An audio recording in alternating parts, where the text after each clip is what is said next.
नमस्कार, जय हिंद। मैं इस वीडियो में आपका स्वागत करता हूं। आज से हम लोग इंटर का नया सिलेबस पढ़ेंगे और जिसमें मैं आबिव पढ़ाऊंगा। आप लोग 11 में पास करके आए होंगे, तो 11 में इससे संबंधित कोई भी चैप्टर नहीं है। ये इंटर में एकदम नया ही चैप्टर है जिससे आपको अच्छे से समझ में आ जाएगा। चलिए फिर हम इसको समझते हैं, आबिव है क्या। आबिव को जैसे हम लोग जानते हैं, इसको सांकेतिक रूप में व्यक्त करते हैं वस्तुओं या कि कोई व्यक्ति, जैसे राम है, राम जैसे कोई राम है, ये राम है। राम ने क्या किया? किताब खरीदा। राम किताब खरीदा। अब देखो, राम एक ही होगा ना, तो एक ही हो गया, राम का एक हो गया। किताब उसने कितने किताब खरीदे? एक खरीदे या दो खरीदे, उसको हमने लिख लिया। अब इसको हम आबिव रूप में व्यक्त करेंगे, तो इसको आबिव रूप में इस तरह लिखा जाएगा, एक और दो। मतलब एक व्यक्ति है और एक वस्तु है, मतलब किताब। इसको ये आबिव रूप में हो गया। अब मान लो कोई और आ जाए, यहाँ पे जैसे श्याम भी आ गए। श्याम ये भी एक है। इन्होंने क्या किया? इन्होंने 3 किताब खरीदे। अब इनको भी आबिव के रूप में लिखना है, तो इनका हो जाएगा आबिव। एक राम हो गए, 2 किताबें इन्होंने खरीदी। राम ने 2 किताबें खरीदी, श्याम ने 3 किताबें खरीदी। तो इनको अगर आबिव रूप में व्यक्त करेंगे तो इस तरह व्यक्त करेंगे। और फिर उसके बाद मान लो, अब ये तो 2-2 वाले हो गए, मतलब 2 स्तंभ, एक स्तंभ, एक स्तंभ, एक स्तंभ, 2 स्तंभ हो गए। अब हम 3 स्तंभ वाले कैसे समझेंगे? जैसे मान लो इधर कोई व्यक्ति है, कोई किसी दुकान पे व्यक्ति आते हैं, तो ये किताब एक तरफ रखी है, पेन हो गया। अब पहला व्यक्ति आया, ठीक, आ गया। अब उसने क्या किया? एक किताब खरीदा, एक किताब खरीद लिया और 2 पेन खरीद लिए, ठीक। अब अगला व्यक्ति जब आएगा, उसने क्या किया? अगला व्यक्ति 2 लोगों के साथ आया था। 2 लोग आए थे तो 2 लोग लिख दिए। अगले ग्राहक के साथ 2 लोग आए थे तो 2 लोग हो गए। उसके बाद उन्होंने क्या किया?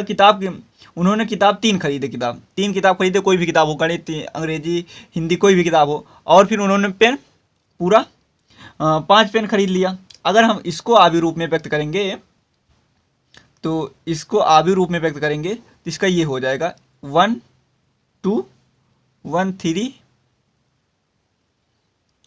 2 5।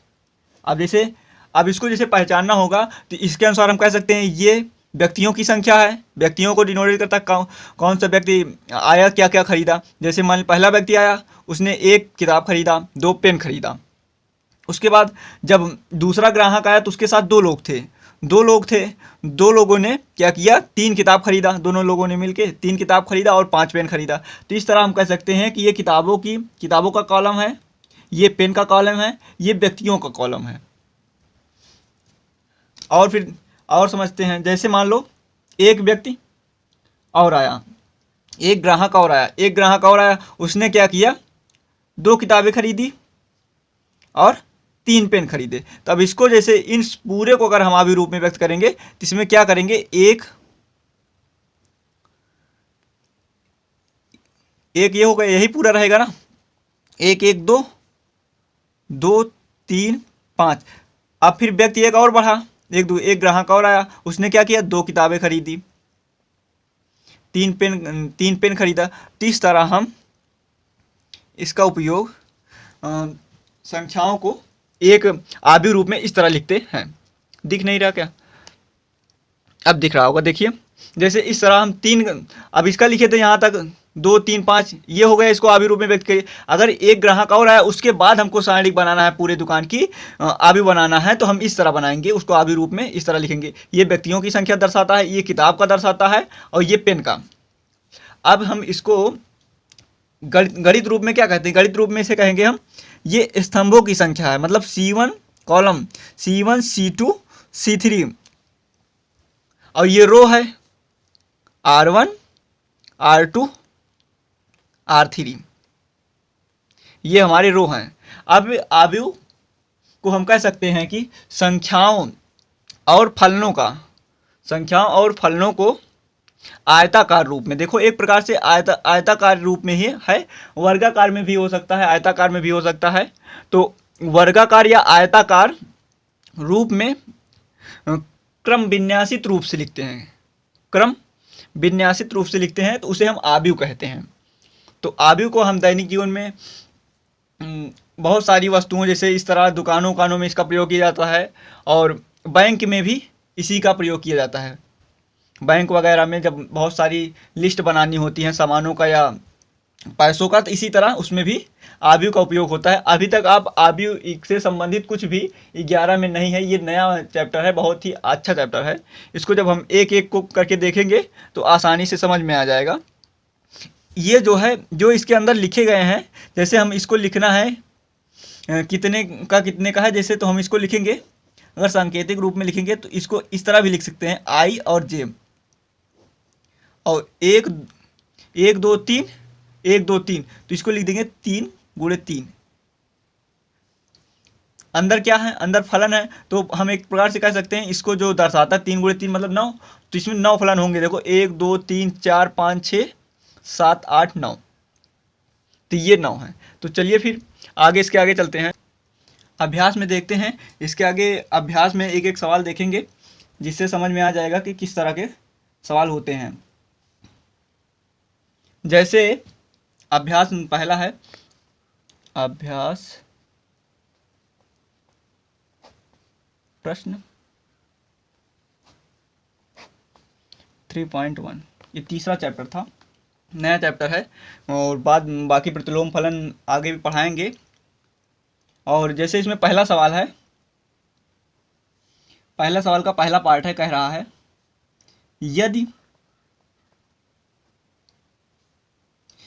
यदि एक आव्यूह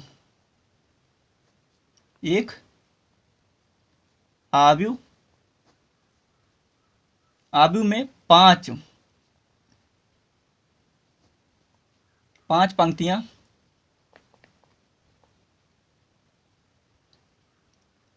पंक्तियां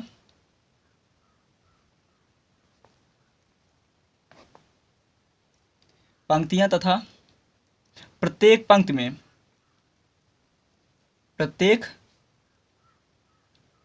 पंक्ति में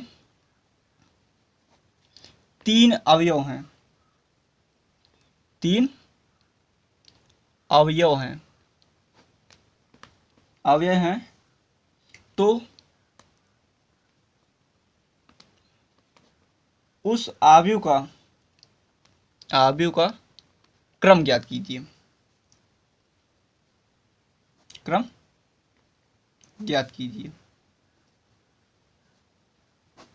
मतलब कह रहा है, जैसे आपको हमने बताया नहीं अभी, जैसे 1 मिनट इधर बता दें, जैसे अभी हम लोग लिखे थे क्या, जैसे लिखे थे कुछ भी लिखे थे 3 2 5 1 2 3, जैसे इस तरह लिखे थे। हमने बताया कि इसको हम किस तरह लिखते हैं, एक तरह और है ए आई जे, उसके बाद 1 2 गुणे 3, पहले इसकी संख्या लिखेंगे उसके बाद इसकी। तो उसमें पहले क्या कह रहा है, 5 पंक्तियां हैं, मतलब 5 पंक्तियां मतलब 1 2 3 ऐसे 5 होंगी, तो हमने पहले 5 लिख लिया।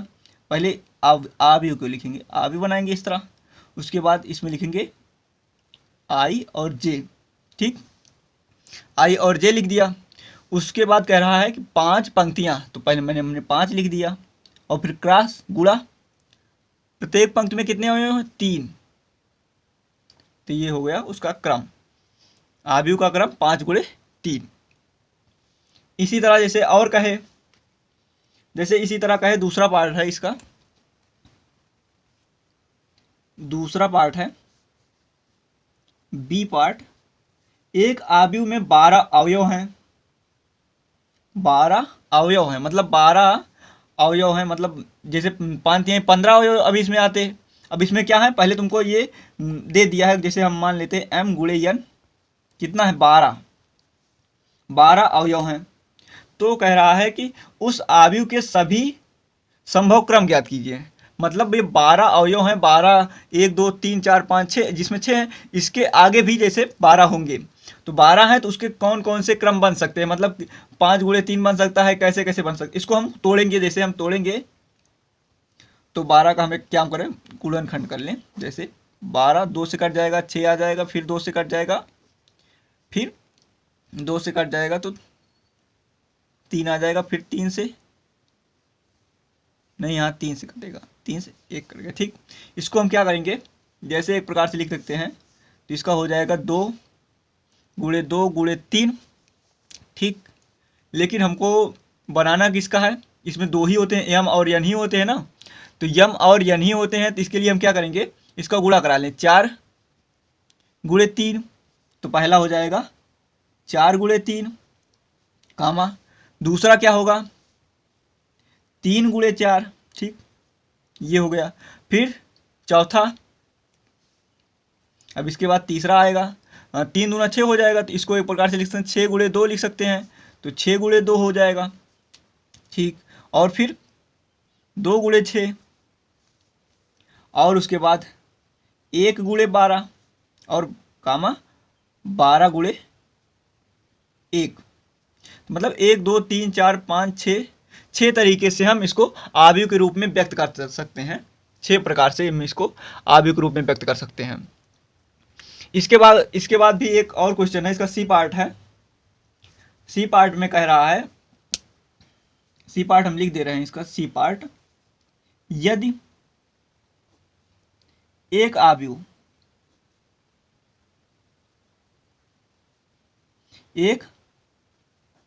आव्यूह में 5 अवयव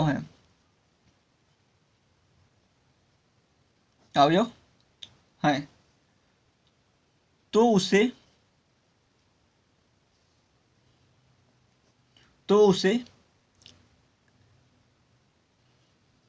किस प्रकार से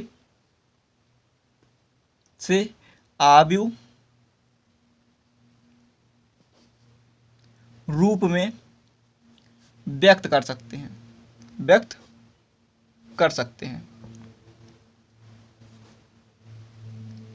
हैं। तो अब इसके लिए हम क्या करेंगे, क्या कह रहा है, अब 5, इसका मतलब है कि m गुणे n कितना है, बराबर 5 है। अब इसका हम गुणनखंड करेंगे तो 5 का हो जाएगा 5 गुणे 1 या 1 गुणे 5। इसको हम इस तरह लिख सकते हैं, इसका प्रकार हो जाएगा, ये पूरा यहाँ से आंसर चालू होगा इसका, तो इसका आंसर यहाँ से होगा। जैसे इसको हम लिख सकते हैं 5 गुणे 1 या 1 गुणे 5, इसके 2 ही प्रकार से हम इसको व्यक्त कर सकते हैं, 2 ही रूप से व्यक्त कर सकते हैं। और फिर इसके आगे दूसरा सवाल है। दूसरा सवाल बहुत ही आसान है, कि इसमें दिया हुआ है, क्या दिया हुआ है, a बराबर दिया है, a 2 3 7 4, और b बराबर कितना दिया है, b बराबर दिया है 5 2 6 और 3, ये दिया हुआ है। तो कह रहा है, तो इसमें a प्लस बी ज्ञात कीजिए, a प्लस बी ज्ञात करना है। तो इसमें हम क्या करेंगे, समान संख्याओं से समान, जैसे मतलब जैसे है इसका पहला आव्यूह का पहला, यहाँ से पहला, यहाँ से दूसरा, तो यहाँ से दूसरा, मतलब जहाँ जैसे जैसे है वैसे वैसे ही हम जोड़ेंगे। तो इसका a प्लस बी इस तरह जोड़ेंगे, a प्लस बी, पहले इसको हम दर्शा देंगे कि 2 3 7 4 प्लस 5 6 2 3। उसके बाद फिर हम इसको जोड़ेंगे जब, तो 2 में 5 जोड़ेंगे, आव्यूह बना लेंगे। 2 में 5 जोड़ेंगे 7, और 3 में 2 जोड़ेंगे 5, और 7 में 6 जोड़ेंगे 13, और 4 में 3 जोड़ेंगे 7। तो ये इसका आंसर हो गया। इस तरह घटाने वाला भी है, तो इसके इसी तरह हम अगले वीडियो में हम पूरा इसको और अच्छे से चर्चा करेंगे इसमें। और वीडियो देखने के लिए धन्यवाद।